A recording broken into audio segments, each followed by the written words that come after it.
think a cool way to do that would be to talk about maybe some potential ways that listeners could save money on their foundations.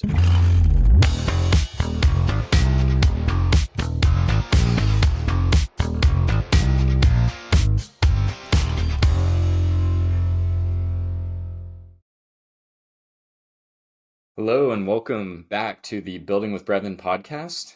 Once again, we are happy to be back with my father, Mike.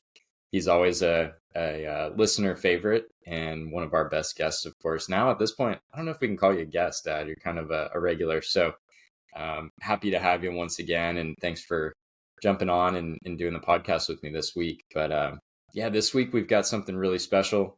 We're continuing that mini series, I guess we're going to call it, on the 7 steps to building your custom home.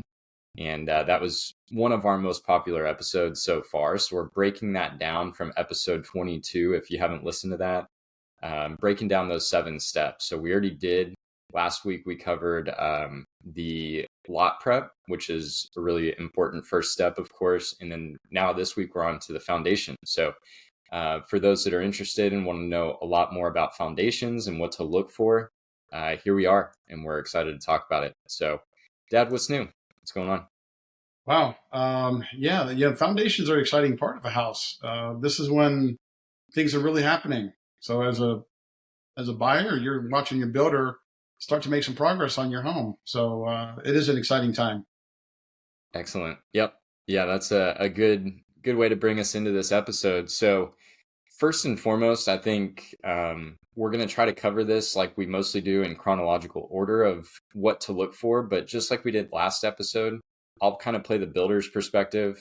My dad, Mike, you're going to play the homeowner perspective and what to look for as a homeowner. Basically, we can kind of go back and forth like we did last episode. And throughout this whole series, we'll try to continue that so that listeners can see both perspectives of what's going on with their home from 2 different angles.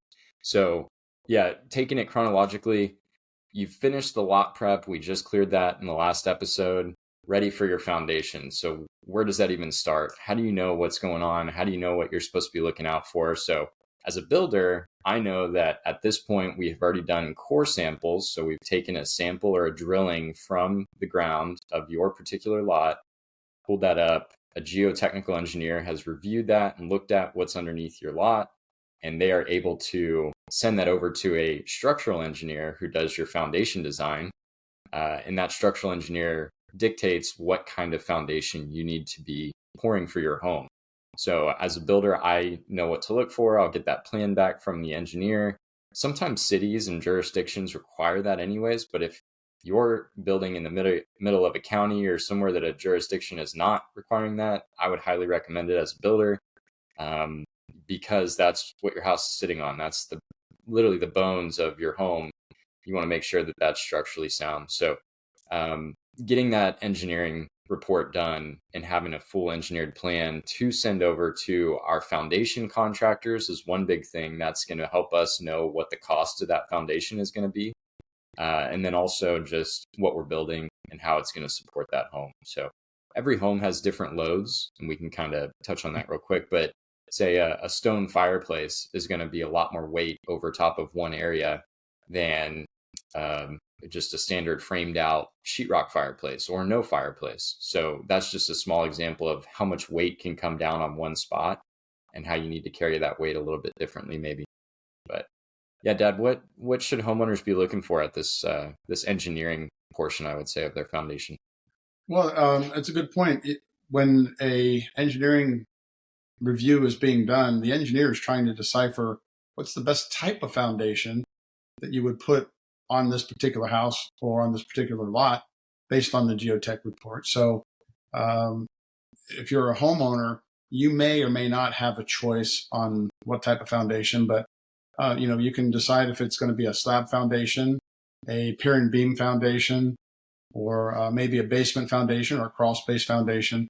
And sometimes you do have a choice, because if an engineer puts a slab foundation down, you can opt to pay more for a pier and beam foundation if you think that's a better foundation and you've done your research.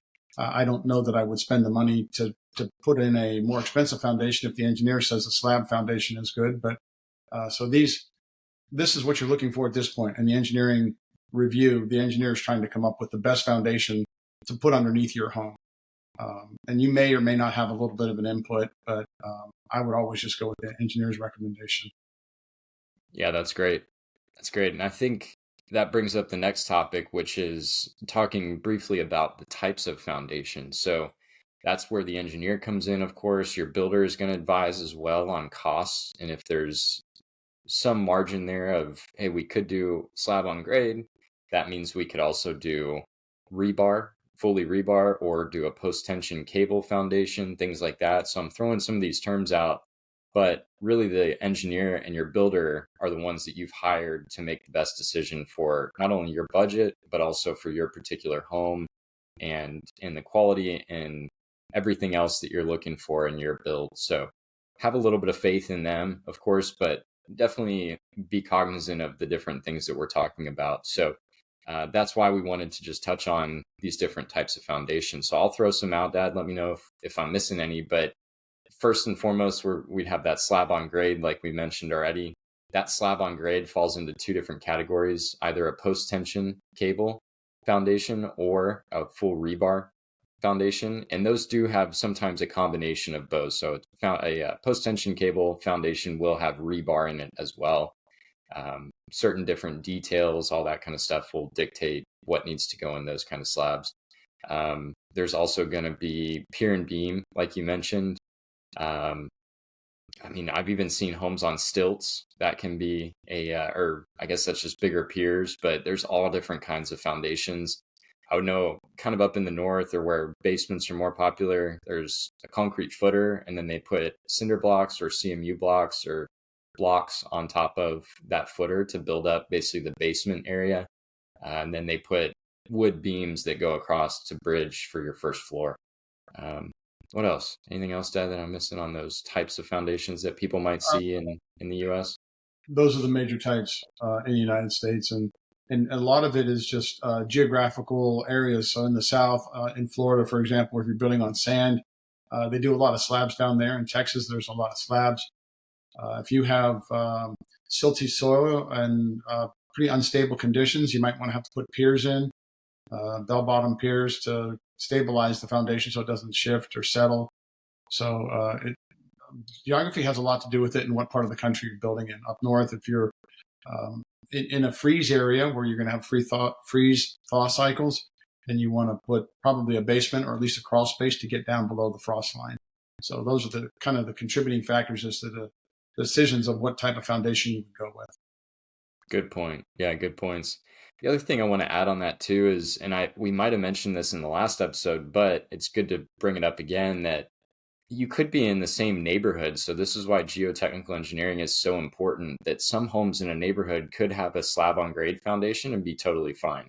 Other homes in that same exact neighborhood, just a couple streets over, or maybe they're closer to a lake frontage or something like that, or a pond or whatever, those might need those bell-bottom piers or piles or whatever else to support that foundation on more fluid soil, I guess I'll put it, or fluid ground, wet, sandy, whatever else. But the soil can be different within a short span of distance. So it's definitely important to get a geotechnical report and make sure that the engineers are designing off of that so that you're designing for what's underneath your particular lot, not at the front of the neighborhood, for instance.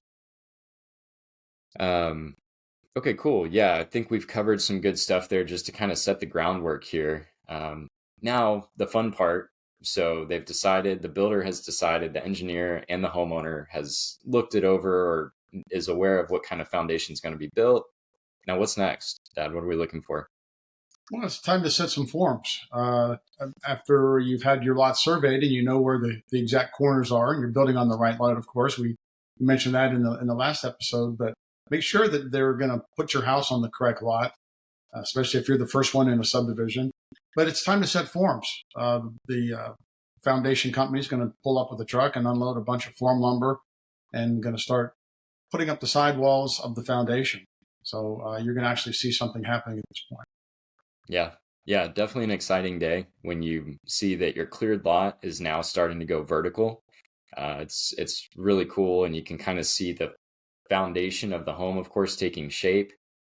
Just like you mentioned, Dad, as a builder, we typically, it depends on the lot, all that other stuff, but really what we're looking for is we'll do what we call a foundation envelope survey before we set any forms. To your point, don't want to be setting the house inside of a setback or inside of a utility easement. And the best way to do that is, instead of just trying to pull a tape measure from the property line, or the best you can guess, or a foundation company can guess, a surveying company can put pins at your corners of your foundation to tell you exactly where that house is going to go. So we like to do that, especially on more difficult lots that might have interesting shapes, or we're concerned about setbacks, or we're getting really close to a setback. The last thing you want to do is be 6 inches or a foot inside of a setback, and you start really cranking through the home and building, and then, oh, shoot, a mistake, and you can't fix that. So the only way to fix that is to move the house over. Best time to do that is at the very beginning, before you even do anything. So that survey is very important. And then that also leads to a form survey. After all of those foundation forms are set, you come out with the survey company once again and make sure that those forms have not moved at all. Everything is pulling the correct dimensions, and you're still within those setbacks and where the house footprint needs to be. So two very important things with surveying, but that's something more that we're looking at as a builder. Even the city that we build in requires that form survey before they'll let us proceed, which is very smart. They want to make sure that these homes aren't being built inside setbacks or wherever else, like I mentioned. So we have to submit that to the city before we can proceed with the foundation pour. But yeah, so form boards, it's going to be an exciting day. Sometimes there's a lot, sometimes there's a little, depending on the size of the house, how tall the house is going to be. The forms can get pretty crazy, but definitely an exciting time. And then, yeah, so got the forms down. What else is next, Dad? What's coming after that? What you're going to see next is some of the infill parts of the foundation. You're going to see grade beams being dug.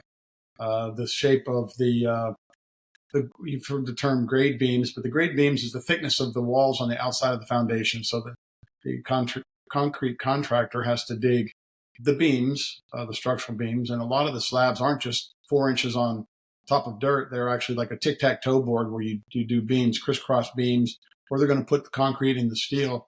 So you're going to see a lot of that happening. Maybe even prior to that, the plumbers might want to get in there and run some plumbing lines or some sewer lines. And some companies will put the plumbing in after the beams are in, and some companies will put the plumbing in before the beams. Pros and cons of each, but you're going to start seeing some things happening there. Some dirt's going to be moved and starting to take shape as to where the structural members of the foundation are going to go. So, yep. And that, I like how you specified the fill material, grade beams, that kind of thing. What we want to do also is, or I want to take a step back, in those form boards that we talked about. Basically, it is wood boards that are basically just sheets of wood that are going to hold that concrete in place. So it's basically thinking like a perimeter of your foundation that's going to hold all that concrete together inside of that grid that they're making up. So really, it's kind of the perimeter of your home. And with certain exceptions, inside of the foundation, they'll have drops for, say, a patio, or drop showers, things like that. Any other certain dropped areas? Yeah, garages, media rooms, any other fancy things that may be dropped. That's all where the form boards come in, so that they form up where the concrete is going to go. So just clarifying that. Fill material, that can be dirt in some areas, that can be like a crush and run gravel, or anything that would compact pretty well. Just depends on what part of the country you're in and what fill material they're going to put in, because kind of contrary to popular belief, I would say a foundation is not 100% concrete. It is a little bit of fill material and a little bit of concrete. It's a mixture of both of those in a design that is approved by that engineer, typically, to make sure that the concrete is falling in a grid pattern to support the weight of what is going to come above it. Just whether that's foundation, whether that is framing, or a heavy fireplace, or a garage that's going to have an F-350 pickup truck parked in it, that kind of thing. So yeah, that's all stuff that we're looking for.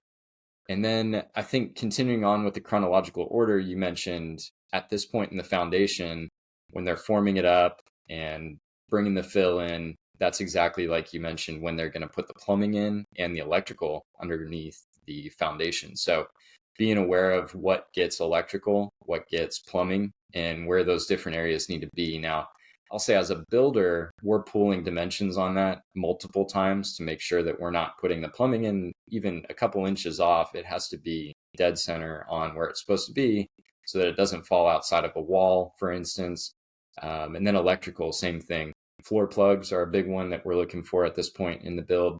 And then also any conduits, which is basically just a tube that they can run electrical wire through later to get wiring from a wall to a open space, such as like an island or something that's out in the middle of the foundation. You want to run that at this point so that you don't have to put something from the ceiling. Of course, the only way to get there is through the ground, and you want to do that before you pour any concrete or get your foundation set. So these are all things to be aware of if we're talking full concrete slab on grade foundation. Now, pier and beam is a little different, especially if it's not requiring concrete. And then even basements or concrete footers, there's some things that, if the first floor is not going to be concrete, then it kind of opens you up to a little bit more possibility later. But we're always aware of this at this point, just to make sure that we're not having to chip out concrete later and really double, triple checking our measurements.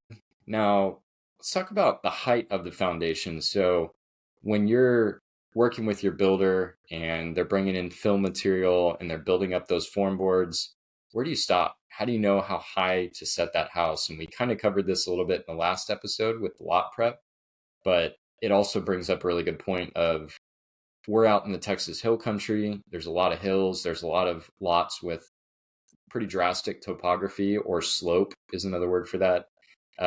And we're always aware of where's the water going. So we want to make sure that that house is set up high enough to direct the water around it and make sure that it's set up properly to handle those water flow patterns. But with that being said, there's also a little bit of flexibility on, do we need to go even higher with the foundation for one reason or another, or do the homeowners just want that, or do we want to go a little lower for some reason to try to save on costs potentially? So that's something we think through as well. Dad, you maybe can tell an anecdotal story that we just had with one of our homeowners, that they wanted to hire actually. Yeah, I mean, there's always kind of the debate: how high out of the ground do we want the house or the foundation? And that does directly coincide with the lot prep, because the lot prep has to take the lot down to a certain level, and that level would be where you're going to set your form boards. But if you have a particular view, you're trying to balance cost. Typically, the higher out of the ground you are with the foundation, the more it's going to cost. You also have to consider driveway slope too. You can't have a driveway that's a 45-degree angle, because your car is going to drag going in and out of it. So driveway consideration is probably key. Drainage is key.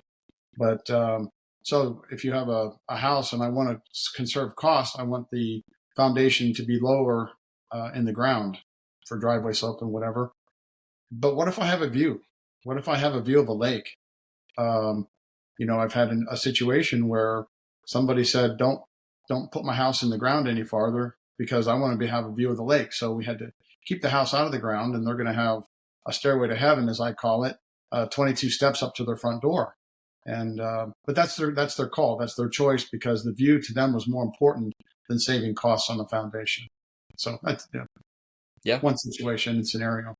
Yeah, exactly. But I think that hit it well, that it explains to homeowners or viewers or listeners of the show why they would want to potentially change that height of their foundation. Is it going lower to maybe potentially save some costs, or some other reason? Is it going higher to capture potentially a view or something different? So yeah, definitely something that we're thinking through and working with homeowners on every home. And let me add too that sometimes going lower costs more money. So if you're on a hill and you have to chip rock, maybe the cheapest option is to stay high and not have to chip rock or move dirt and haul off 37 or 137 loads of rock to a landfill somewhere, because you have to get it down to a driveway slope. So sometimes going lower costs more, but in this situation, it costs more to raise it. But Yeah. you do have to weigh. You have to weigh the situation. Yeah. Yeah. Good point.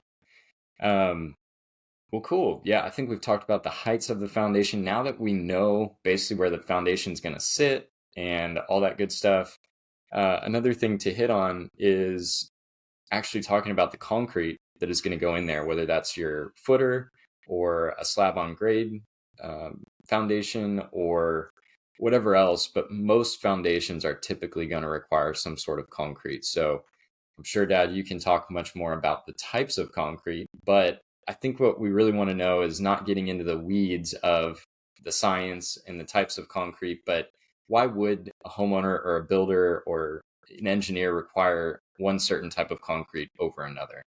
What breaks that down? Well, yeah, there's people that actually have careers that are concrete experts. So yeah, this topic could be a 3 week topic in and of itself. But concrete has a lot of different mixes, and typically concrete is rated by strength. So how many pounds per square inch or psi's the concrete can hold. So concrete's very good in compression. A foundation, typically you don't want to use less than a 3,000 psi concrete. And the aggregate is usually like 1.5 inch river rock or stone. You can use a limestone rock. You can use pea gravel. Pea gravel is not recommended for a foundation because you want bigger boulders, bigger rocks. That's the strength in the concrete, is actually the aggregate or the rock that you put in it. But like you said, Stephen, without getting into the weeds on the concrete, a typical builder is going to use a 3,000 psi concrete mix with sand, cement, water, and the aggregate. And that'll be specified by the engineer also. And oftentimes the municipality will say that you can't have less than a 3,000 psi mix. Some areas will use a 2,500 psi for sidewalks and driveways, but we don't go less than a 3,000 psi mix. That seems to be the standard. You don't really need a high strength concrete, a 5,000 or 6,000 psi concrete. But anyway, go with the engineer's recommendation for that. But just know that there's different types of concrete. What you don't want to see on the concrete is when you go out there and the day that you're pouring the concrete is a great day because something's happening. You're gonna watch the concrete go in either through a pump truck or tailgating off the back of a concrete truck. But what you don't want to see is the concrete being too wet. If the concrete's coming out the chute and it's just self-leveling, it's probably too wet. And unless there's been an additive put into the concrete, water is not good for concrete. Water is necessary, but too much water actually reduces the strength of concrete. So make sure that there's a supervisor on the job that's watching the concrete crews, and so they don't put too much water in the mix, because too much water does reduce the strength of the concrete. So I touched on a lot of stuff there, but that's the things that your builder is going to be watching for. The concrete companies want more water because it's easier to spread, but the builder wants less concrete because the strength is going to remain higher. So anyway, some of the ins and outs, hopefully your builder knows what they're doing when they pour the concrete, but that's a 5-minute lesson and maybe what to look for. Yeah, I think that's great. It's all good. And it's, in summary, it's something that your builders should definitely be aware of. It is a science, absolutely. And there's people that have degrees, like you mentioned, whether that's engineers or even concrete mixing facilities and all that kind of stuff. I mean, there's some very smart and technical people that work at the concrete mixing facilities because there is a lot of liability there, to be honest. So the concrete needs to be mixed properly at the facility or the plant, put into the truck properly. Can't be in a truck too long or it'll get too hot because of the friction and because of the chemical reactions and everything else. So there's a lot that goes into it, is really what we're trying to say. And you want to make sure that your builder is aware of it and your engineer is aware of it. And everybody's really taking a lot of care to make sure that their proper concrete is going in your particular foundation. So that's really the big thing. Hot and cold weather can also play a big role in this. Like I just mentioned, concrete is a chemical reaction to make that bind or that hardening of the concrete. And if you're in really hot summer temperatures, that concrete will cure a lot quicker. So you have a time limit. As soon as that concrete goes into a concrete truck, it's on a ticking time time clock. You got to get it out of there and get it into the hole or into the foundation as soon as possible. So it's those kind of things that, like I said, we don't want to jump too far down into a rabbit hole, but want to make listeners aware that there is a lot that goes into pouring a foundation, and especially that concrete is a big thing. So yeah, definitely touching on that.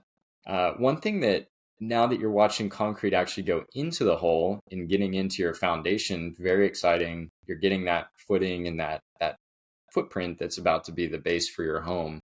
But let's talk about, what does a builder need to be aware of, and what does a homeowner need to be aware of? Even at this stage, there are some selections that are going to affect what kind of finish your concrete's going to be at this point. So if you're going to get stained concrete, for instance, in a family room or a main living space, or even your whole entire home is going to be stained concrete, it's a popular choice. It's also a cost-effective choice of floor finish, but definitely something that you need to make sure your builder is watching out for, because once you change anything, or once that foundation is set, you can't change it. So if there's lines in it, or if there's eventually gonna be cracks, every foundation, every piece of concrete cracks. It's just a matter of when, not if.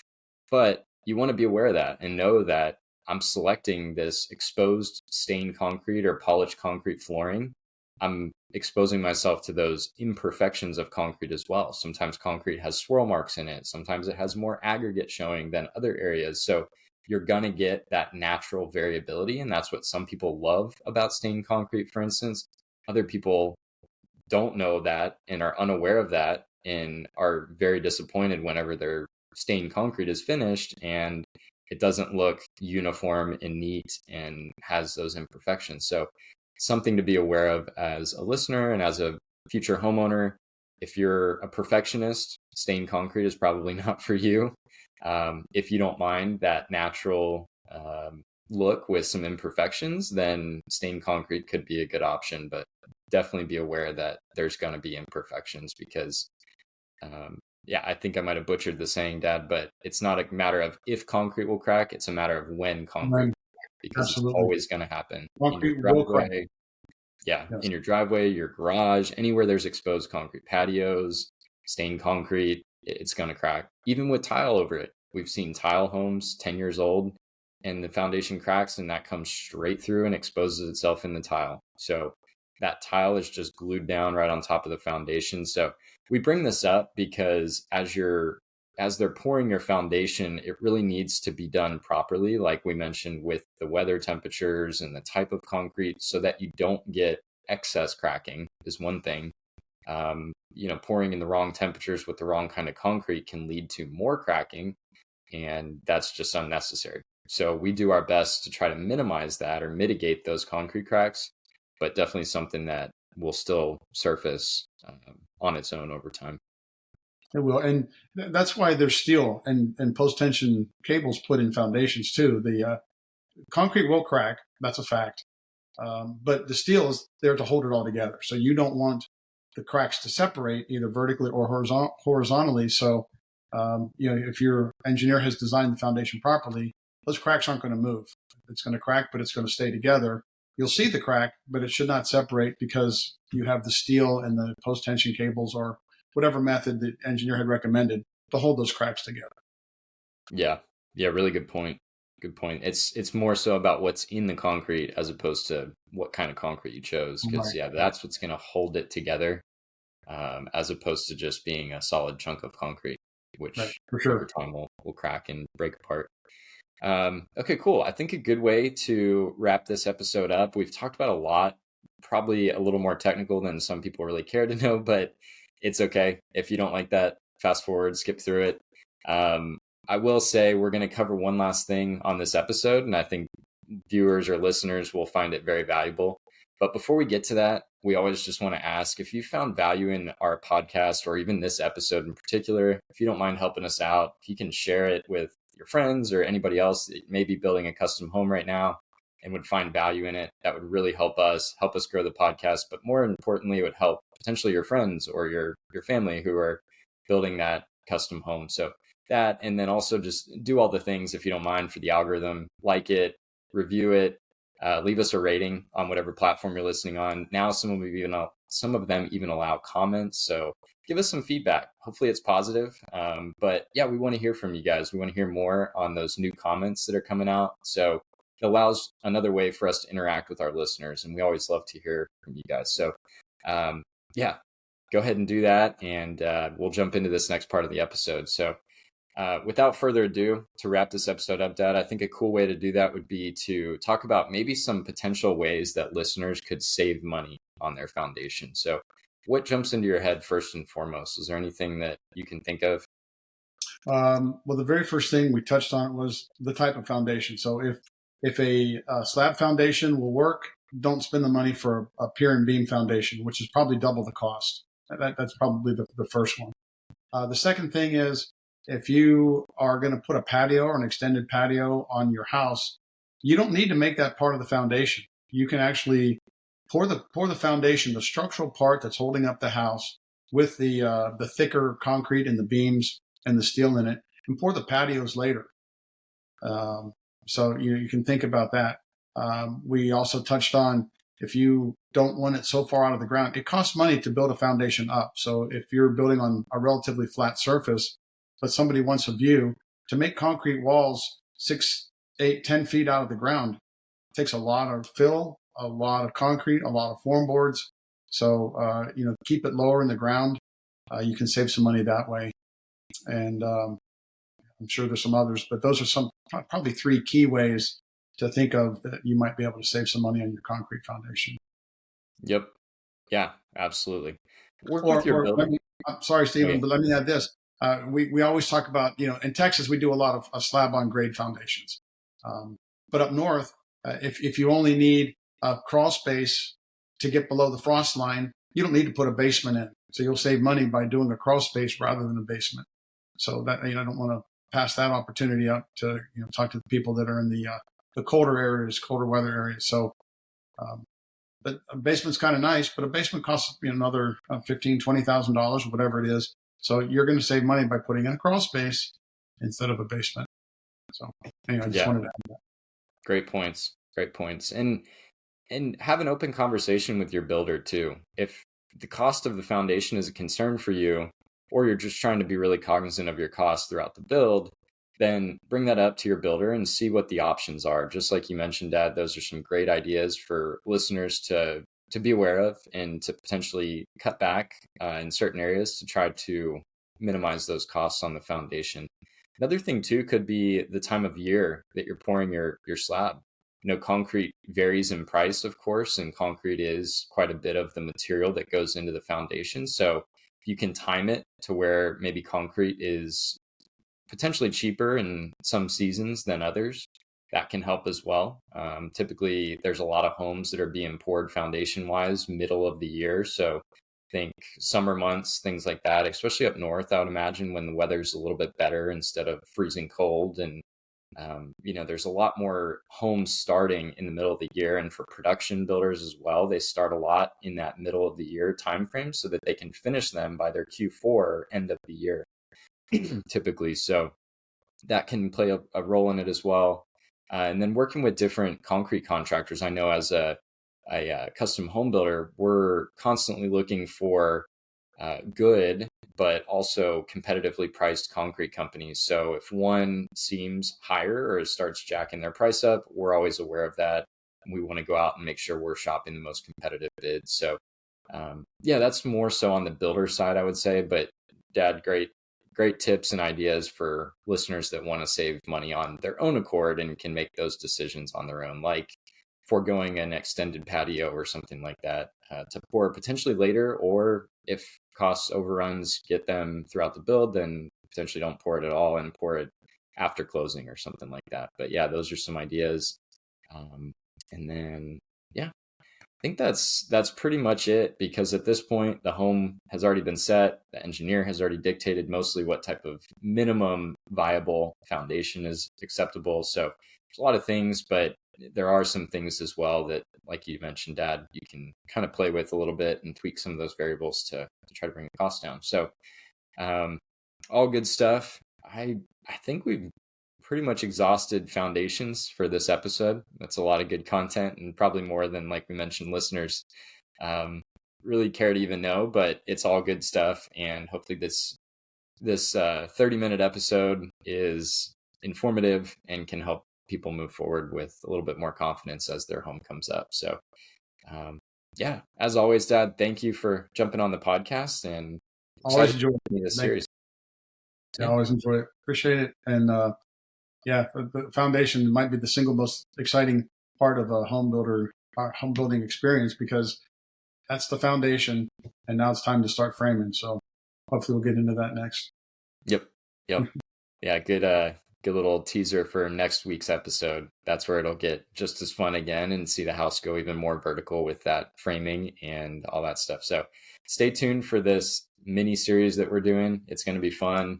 We're going to be rolling out episodes once a week to really keep this rolling and keep people on that path from the 7 steps to build their custom home. So with that being said, we'll catch you guys on the next episode. Thank you so much for listening, and we're out.